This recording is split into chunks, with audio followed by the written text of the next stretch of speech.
numero 1 on alla, mustavalkoinen lippu muuttuu mustaksi. Ja näin kaksivetoluokan voittoon ajaa Olli Lahti. Tänään toinen Valtteri Koski.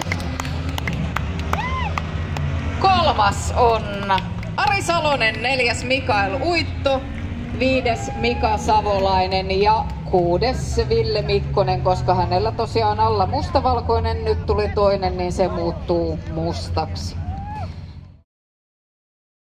Mä olen Harri Jalonen. Mä kuvaan ja leikkaan. Mä oon Ari Salovaara. Mä oon harrastanut rallycrossin KRC-luokkaa 80-luvun loppupuolella semmoisen 3 vuotta. Ollaan tuon Harrin kanssa oltu tuttuja ja kavereita. 45 vuotta ollaan tutustuttu näissä autourheilutouhuissa alun perin. Elikkä me haettiin Arin kanssa kahdestaan se Volkkarin aihio Mouhijärveltä, jostain maatalosta. Ja se oli semmoinen 1302S. Kuplasta rakennettiin sitten kori siihen KRC-autoon ja moottorin rakennettiin alusta asti sitten Virtasen Timolta. Ostettiin osia ja saatiin ohjeita rakentamiseen ja tuli uusi Volkkarin lohko ja Okrasan kampiakseli ja Porschen kiertokanket ja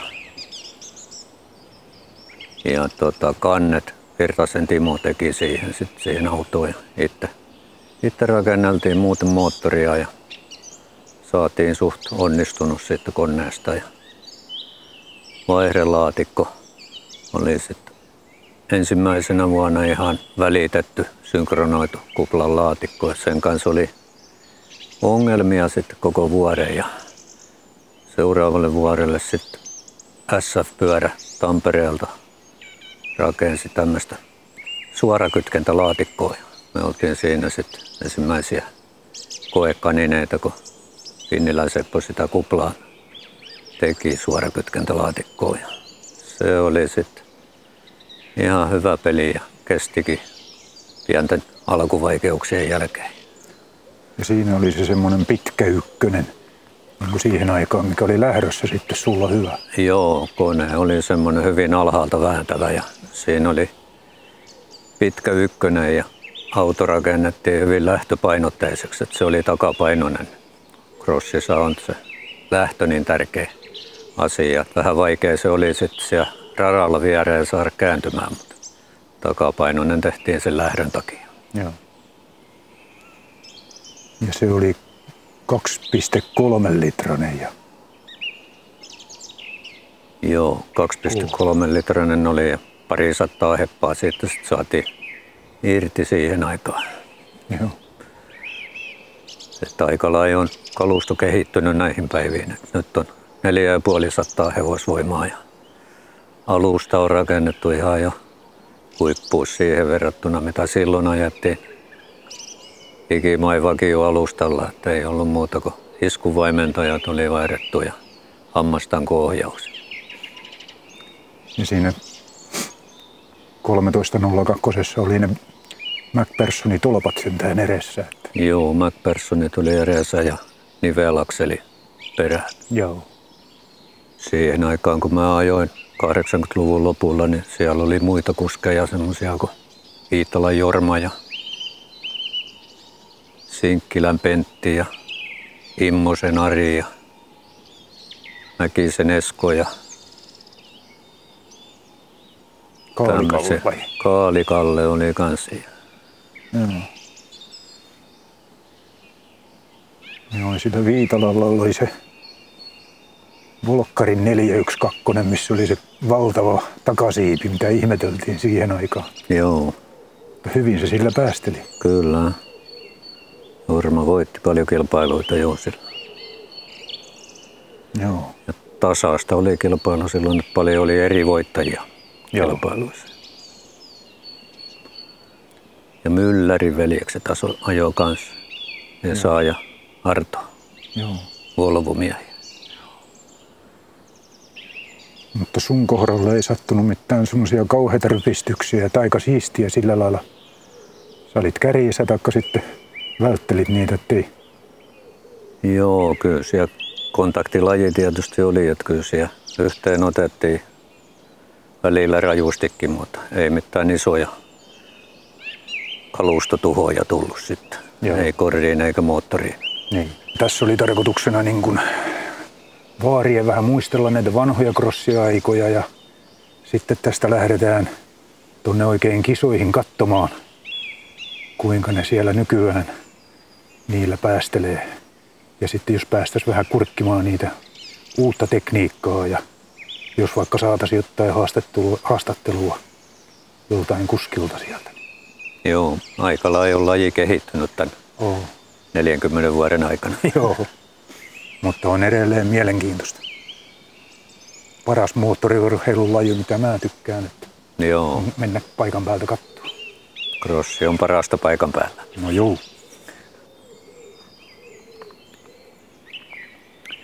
80-luvun alussa rallycrossia ajettiin näillä B-ryhmän superautoilla. Matti Alamäet ja Seppo Niittymäet ja tämmöiset nimet ajeli B-ryhmäläisillä Porscheilla ja Pösöillä ja Ansioilla ja pätkäaudeilla. Sitten se SM-tasolla vähän kuoli se superautojen luokka ja tuli tää KRC-luokka, mikä ajettiin sitten kaksivetosilla turbottomilla autoilla ja oli huomattavasti edullisempi luokka. Osanottajamäärät oli sitten kohtuullisen isoja, oli 40 ja taisi olla jopa 60kin autoa. Ajettiin vaan yhdessä luokassa, kaikki ajoi samassa luokassa. Kilpailu oli kovaa ja tasasta.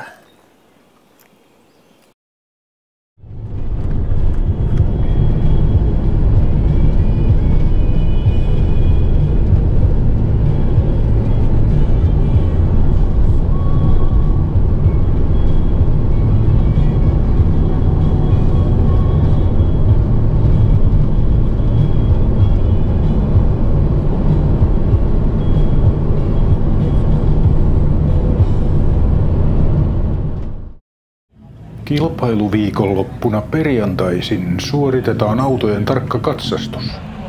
Eritoten, että turvallisuusasiat on kunnossa.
Elikkä ollaan tässä Kaakkilandian Pilttuulla siitä syystä, että veljekset Salonen ajaa Kokemäen UA:ssa niin kuin mekin ajettiin 80-luvulla. Joo, on seurata Salosen veljesten ajamista. On nopeita autoja ja nopeita kuskeja. Ajaa syöstisti ja nopeasti. Ajamisia on peitsillä. Ollaan täällä vähän senkin takia, koska me ollaan Kaakkilandia faneja. Joo, kyllä.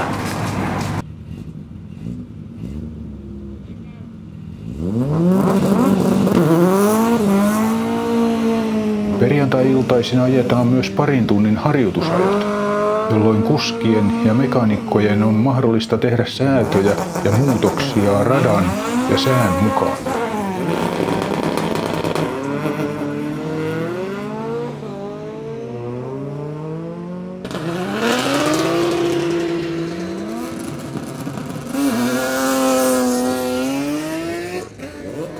Siinäpä lähti erittäin harvinainen Fiat 128 Coupé.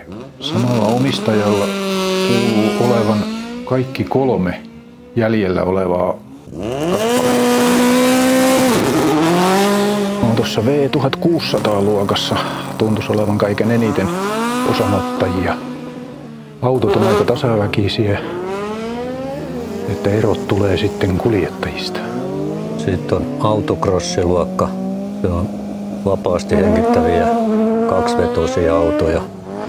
Kilpailun taso on kyllä kova ja tiukka. Siellä on paljon tasaista kilpailua ja kamppailua.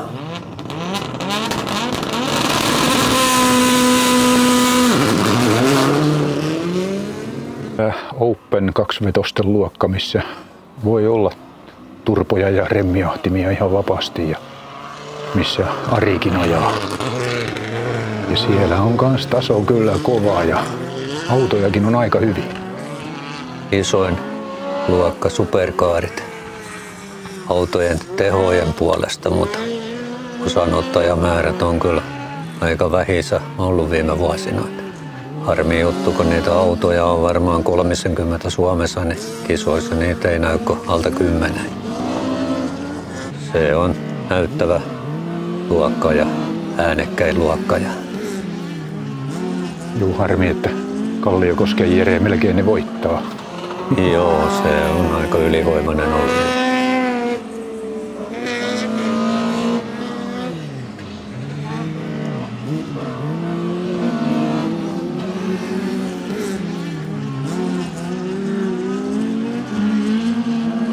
Vankkelmoottorin ääni erottuu joukosta selvästi. Nykyautojen ajettavuuksia, kun seurailee tuolta katsomusta, niin on melkoisia eroja alustan säädöissä.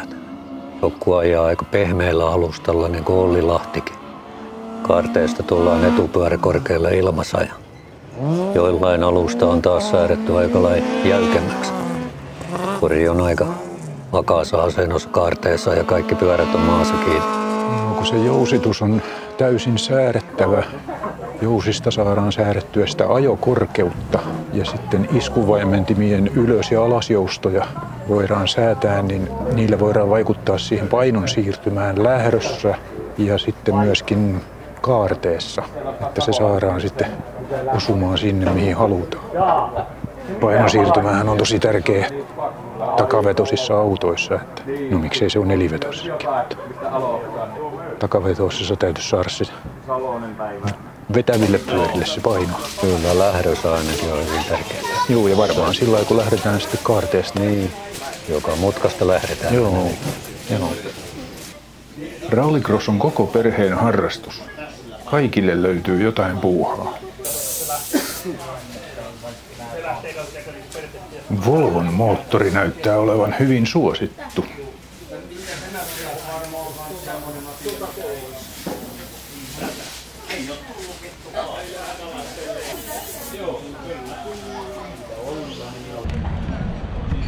Varikkopilttuut on aika hienoja nykyään. On katokset ja omat kuljetuspussit.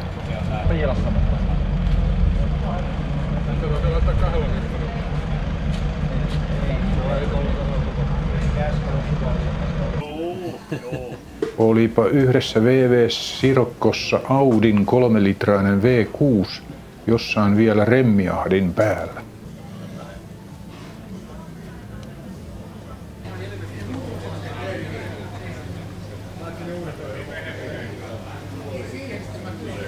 Rajala-Jonttu harjoittelee erilaisilla autoilla, jopa tauoilla.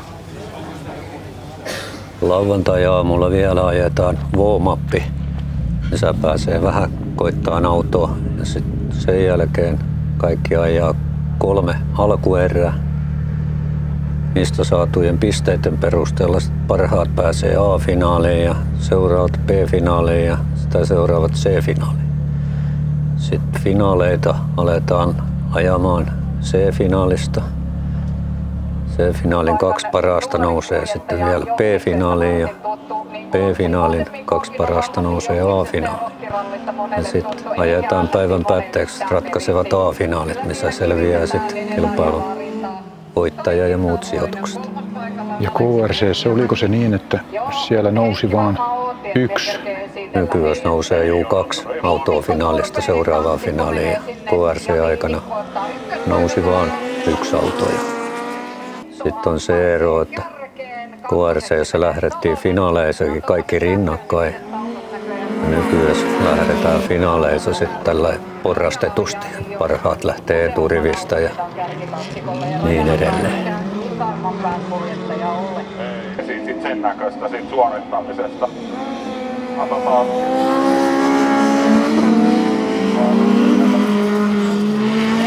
Jalasjärvellä rata on aina erinomaisessa kunnossa ja sitä kunnostetaan tauoilla ahkerasti. Koneenkäyttäjätkin näyttää olevan ammattilaisia. Siis Lähdöstä ajetaan 3 ratakierrosta, joiden aikana jokaisen täytyisi ajaa se lisälenkki kerran läpi. Ja jos ei sitä muista, niin sitten tulee 30 sekuntia aikasakkoa. Mutta KRC:ssä ei lisälenkkiä silloin ole. Ei ollut vielä KRC-aikana lisälenkkiä ollenkaan. Lisälenkki on varmaan tullut tuossa 2000-luvun alkupuolella. No entäs tää spotteri? Mitäs se oikein nyt sitten tekee? Se tarkkailee. Spotterilla on radioyhteys tänne kuljettajaan ja spotteri on jossain katsomassa hyvässä paikassa ja kertoo sieltä ohjeita kuljettajalle ja esimerkiksi sen, että koska kannattaa mennä lisälenkille. Tämmöisiä tärkeitä tietoja. Jarrujen säätö on myöskin tärkeä asia. Lähdetään jarruista etu- ja takapään balanssia. Vaikuttaa aika paljon tähän mutkaan tulemiseen, kuin helposti saa auton kääntyä. Vaikka nykyään on niin autoissa tämmöinen käsi-takajarru. Siellä hytissä, millä saadaan jyrkkään mutkaan tullessa takapää irti ja luistamaan. Se oli jopa silloin, kun mä oon ajanut KRC-luokkaan, niin se oli kielletty. Tämmöinen neste-takajarru. Täytyy tulla toimeen volkkarin omalla käsijarrulla. Joo. Mikä oli olematon.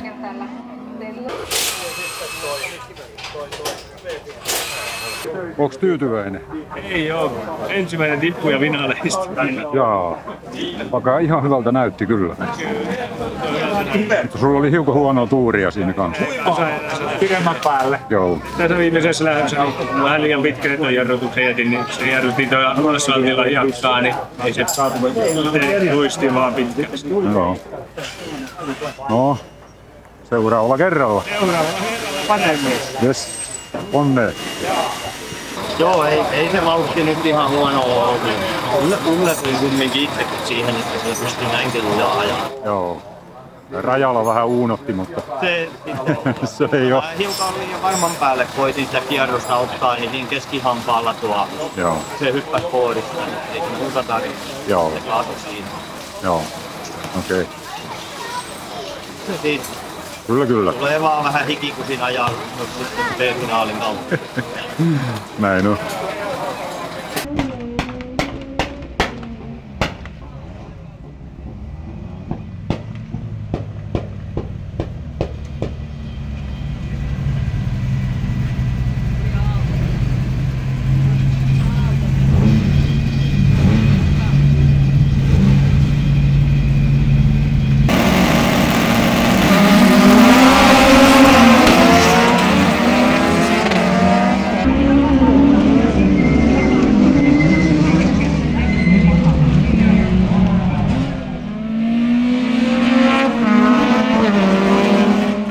Ari voittaa B-finaalin ja siirtyy A-finaalin lähdön viimeiseen pariin. Läppärillä moottorin ohjauksesta pystytään säätämään monia asioita varikolla lähtöjen välillä. Mutta osaisitko sä? En. Näytti meinaan olevan englannin kielellä se kaikki. Joo, meikäläinen on tottunut vaan siihen virrajakajan kääntämiseen. Suuttimien vaihtamiseen, se oli säätämistä ennen vanhaa. Savolainen viidentenä, Salonen lähtee Jokerille. Moottoririkkoja, ulosajoja ynnä muita sattumuksia sattuu joka kisassa. Mutta ei kai oikein voi puhua huonosta tuurista. Kyllä kai se on enemmän ammattitaidosta ja kokemuksesta kiinni. Olli Lahti on kyllä tehnyt todella vakuuttavaa jälkeä kaikissa on 40 vuotta sitten. Yleensä moottori kesti sen kauden ajaa ja talvella otettiin moottori auki sitten ja tarkistettiin osat. Ja kyllä siellä lohkossa oli väliin poreita, että joutui lohkoa uusimaan. Semmoista, mutta kauden yleensä koneet kesti ajaa. Nykyään koneet on niin paljon korkeampi viritteisiä. Tulee koneenrikkoja kesken kaudellakin. Niin kuin Saloisen Arillakin on tullut tällä kaudella jo 2 koneerikkoa. Aivan. Mutta kyllähän ne kauden päätteeksi sitten kannattaisi kuskata sinne sen moottorin valmistajalle semmoiseen huoltoon, niin voisi päästä vähän vähemmällä sitten, että se käytäisi läpi talven aikana. Kyllä se huolto on aina halvempi kuin täydellinen koneen tuhoutuminen. On kyllä ihme, että ne moottorit kestää joillain koko kaudenkin, kun ajattelee sitä viritysastetta. Ja meneekö sinne myöskin Uitto? Menee, ja sinne menee Savolainen, eli Olli Lahti. Sorapintaisella radalla kun ajetaan, niin kivisuihku on melkoinen, kun siellä auton alla on ja radat menee huonoon kuntoon kisan kestäessä, että tulee aika rajuja pohjakosketuksia. Panssarointi ja alustan suojaus täytyy olla hyvin hoidettu. Ja näyttää siellä olevan iskarit ja sitten on niin moottorin puolellekin niin on hyvin suojattu kaikki, ettei ne kivet suihku sinne jakopäähän sun muualle. Kaikki on turvassa. Sen verran kallista on kalusta. Pitää tuon ykköspaikkansa. Ja näin 2-vetoluokan voittoon ajaa Olli Lahti. Tänään toinen Valtteri Koski. 3. on Ari Salonen, 4. Mikael Uitto. 5. Mika Savolainen ja 6. Ville Mikkonen, koska hänellä tosiaan alla mustavalkoinen, nyt tuli toinen. Kaikki on, rallycross-väki on aika rentoa ja mukavaa porukkaa. Yli 10 vuoden takaa. Voitiin edelleen, sanotaan varsinkin, jos pohjalle kun mentiin, niin pakko oli vain jarrulla olla, ei sinne voinut vetää niin kuin sillain. Niin ja jos ette olla kotiin, niin turvallista matkaa mihin olettekin menossa. Ja muistakaa, teillä on nopeusrajoitukset.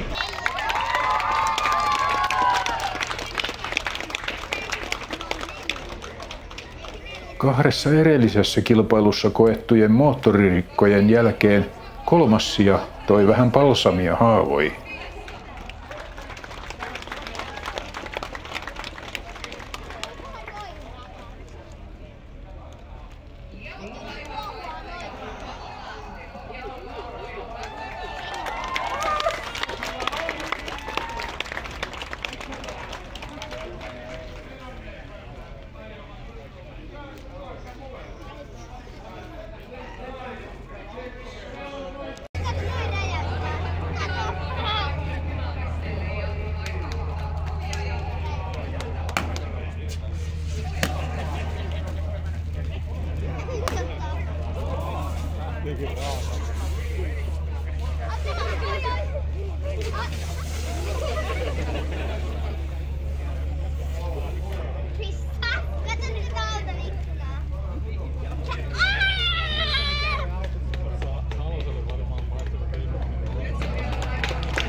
Rallycross on muuttunut 80-luvulta tähän päivään aika tavalla. On ollut mukava huomata, että nuoria poikia ja tyttöjä osallistuu monessa eri luokissa ja kuinka taitavasti he ajakaan. Yksi asia ei kuitenkaan ole muuttunut. Jokainen yrittää kaikkeensa, että lähdöstä pääsisi ensimmäisenä liikkeelle ja ensimmäiseen mutkaan. Ja siitä tietysti ensimmäisenä maaliin. Ei se useinkaan tuota sitä lähdön voittoa, mutta edesauttaa aika lailla.